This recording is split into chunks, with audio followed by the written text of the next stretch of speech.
The Indianapolis Colts just walked into their bye week sitting at 8 wins in 10 games, and somehow that might be the most dangerous quiet story in the AFC. This is the same franchise that once lived off Peyton Manning and Andrew Luck, then fell into years of short-term answers at quarterback and questions about the future. Now they are back in the mix at the top of the conference, but most of the national talk still circles around the usual brands while the Colts keep stacking results in the background. Look at how they are doing it. Daniel Jones was treated like a stopgap when he arrived, yet he is putting up real production in an offense that can beat you through the air and on the ground. Jonathan Taylor is having the kind of year where defenses know what is coming and still struggle to slow him. Michael Pittman keeps drives alive, Alec Pierce stretches the field, Josh Downs punishes soft zones, and rookie tight end Tyler Warren has turned into both a safety valve and a bully in the run game. This is not a lucky streak. It looks like a complete offense built to last into January. But the real twist sits beyond the record. The Colts hit this late bye at the exact moment the AFC race starts to twist, and the path in front of them is loaded with division games and seeding swings. To see how serious this run can become, we have to pull back, lay out the AFC South board, and look at why this division might now be theirs to control. But before we get into that, hit that like and subscribe button for more Colts and all the NFL content. Let's aim for 200 likes on this video. The Indianapolis Colts are looking at an AFC South picture that has quietly shifted in their favor. They sit at 8-2, while Jacksonville is wobbling, Houston is grinding through offensive issues, and Tennessee is still trying to find its next long-term core. On paper, it looks like a tight race. In reality, the margin for error belongs to Indianapolis if they handle their own business. Every win from this point does not just help the record, it squeezes the room around every other team in the division. The real leverage is in the matchups. The Colts already took care of Tennessee, which means that head-to-head tiebreak is locked in their pocket. They still have 2 shots at Jacksonville and 2 more games with Houston, all in the final stretch. That is not a problem for them. That is the roadmap. Beat Jacksonville once and the Jaguars lose their biggest chance to close the gap. Handle at least one Houston game and you keep the Texans chasing instead of breathing on your neck. With the bye landing late, the Colts get fresh legs and extra film time right before these games that swing the entire division. What nobody is really talking about is how this division control feeds directly into the bigger AFC race. Win the South and you are not just in, you get a home game and a clear path to climb the seedings while other wildcard teams fight each other. To really feel how big that is, you have to zoom out past the division and look at where the Colts sit in the full AFC playoff picture and which teams actually stand in their way. The Indianapolis Colts are sitting in an AFC playoff chase that looks completely different from what fans are used to. At the top, you have the New England Patriots with Drake May guiding a strong run, while teams like the Denver Broncos, Pittsburgh Steelers, Los Angeles Chargers, Buffalo Bills, Jacksonville Jaguars, Kansas City Chiefs, Houston Texans, and Baltimore Ravens are packed close behind. Mixed into that group are big names at quarterback, young passers still learning, and defenses that can take over a game on their own. In that traffic, the Colts are not some extra piece on the board, they are right in the center of it. Their offense scores with volume, their line play gives them control at the snap, and their defense creates enough pressure and takeaways to finish drives. Power teams like the Broncos and Texans try to drag games into low-scoring fights, while the Chiefs, Bills, and Chargers can light up the scoreboard in a hurry. The key question is simple. Which of these styles can actually push Indianapolis out of its comfort zone when it matters most in January? That is where the real pull of this season lives. If the Colts win the division, they avoid the wildcard traffic and bring at least one of these opponents into their own building instead of going on the road. To understand why that matters so much and why this team believes it can match any of these contenders, we need to open up how Shane Steichen has shaped this offense into a problem that travels into any stadium. Nobody expected the Indianapolis Colts offense to turn into a weekly problem for defenses this fast under Shane Steichen. Last season, they looked stuck, always searching for answers and living in long third downs.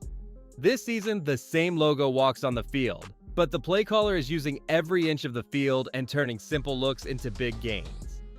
The shocking part is not just the points, It is how often this unit feels in control of the tempo from the first drive until the clock runs out.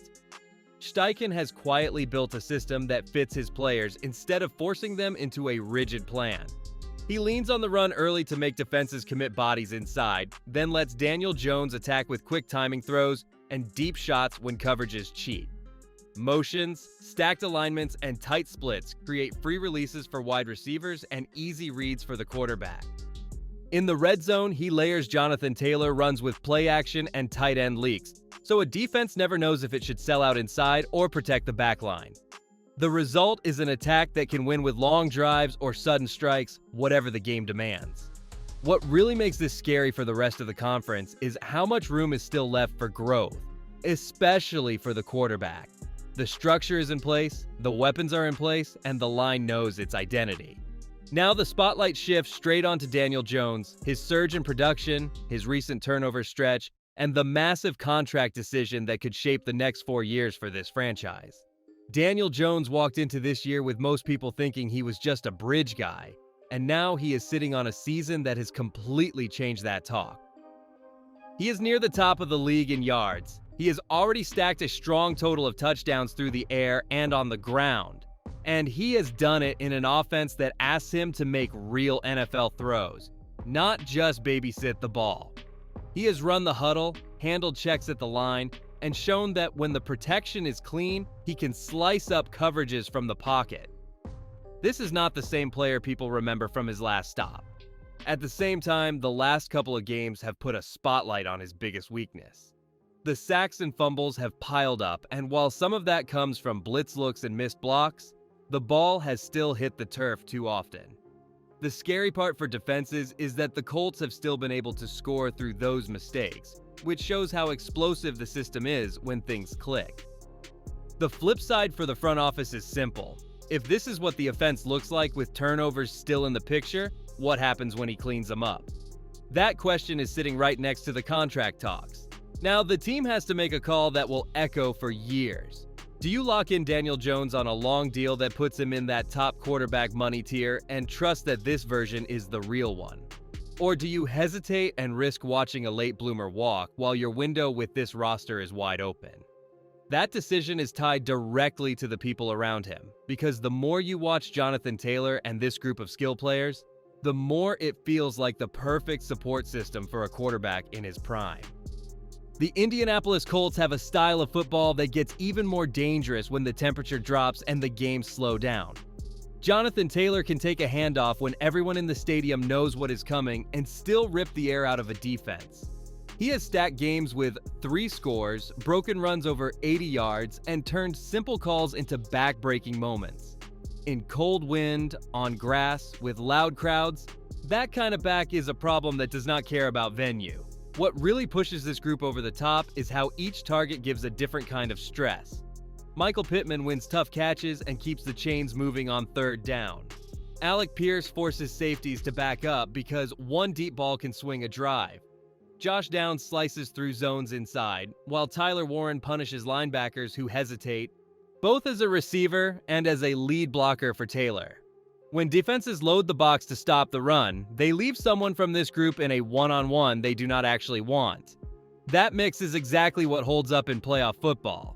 In tight games where passing lanes shrink, the Colts can lean on Taylor to control the clock, then pick their spots with this receiver and tight end room to punish single coverage. It is a group built to win on the road when everything is loud and ugly, and it only works because the big guys up front and the design of the offense keep creating real chances for them. The Indianapolis Colts are stepping out of the bye week into a stretch that will expose exactly how real this rise is. There is no soft landing. A trip to play the Chiefs, home battles with the Texans and Jaguars, a long flight to face the Seahawks, a primetime showdown with the 49ers, then closing with Jacksonville and Houston again. Every one of those games carries weight for the division and for seeding in the conference. This is where an 8-2 start either turns into a special season or just a nice story that faded late.